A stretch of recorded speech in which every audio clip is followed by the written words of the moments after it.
இன்றைக்கி நமக்கு 2 kgல சாக்லேட் ஃப்ளேவரில் தான் கேக் ஆர்டராக வந்திருக்கு. அண்ட் இது ஒரு ரொம்ப லாஸ்ட் மினிட் கேக் தான். அண்ட் கஸ்டமர் நமக்கு கால் பண்ணி இந்த மாதிரி கேக் பண்ண முடியுமா, எனக்கு நாளைக்கு வேணும் அப்படின்னு கேட்டிருந்தாங்க.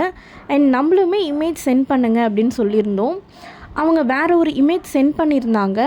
பட் அது ஃபாண்டன்ட் யூஸ் பண்ணியிருக்கிறதுனால என்னால் பண்ண முடியல. பிகாஸ் நம்மக்கிட்ட ஃபாண்டன்ட் எல்லாமே காலி ஆகிடுச்சு. அண்டு அது நம்ம ஆர்டர் பண்ணி வரணும் அப்படின்னா அட்லீஸ்ட் ஒரு 2 to 3 days ஆகிடும். அண்ட் இவங்களுக்கு நெக்ஸ்ட் டேவே கேக் வேணும் அப்படின்றதுனால நம்ம திரும்பி வேறு ஏதாச்சும் இமேஜ் இருந்தால் சென்ட் பண்ணுங்கள் அப்படின்னு கேட்டிருந்தோம். இவங்களுமே வேறு இமேஜ் சென்ட் பண்ணியிருந்தாங்க. அண்ட் நமக்கும் அந்த கேக் பண்ண ஈஸியாக இருக்கும் அப்படின்றதுனால அந்த டிசைன்லேயே நம்ம ஃபிக்ஸ் பண்ணிக்கிட்டோம். கேக் பேட்டர் ரெடி பண்ணிவிட்டு ஆல்ரெடி ப்ரீ ஹீட் பண்ணி வச்சுருக்கிற ஓவனில் கேக் பேட்டரை டின்னில் போர் பண்ணி பேக் பண்ணி எடுத்தாச்சு.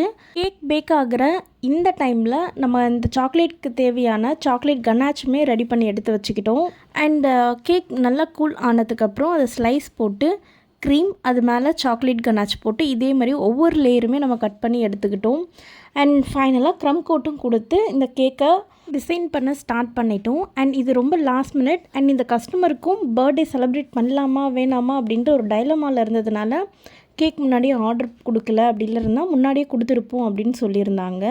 நம்மளும் கஸ்டமர் கேட்ட மாதிரியே இந்த கேக்கை ரெடி பண்ணி எடுத்துட்டோம். இதோடைய ஃபைனல் அவுட்புட் இப்படி தான் இருந்துச்சு. உங்களுக்கும் இந்த மாதிரி கேக்ஸ் வேணால் ஸ்க்ரீனில் தெரியற நம்பருக்கு வாட்ஸ்அப் பண்ணுங்கள்.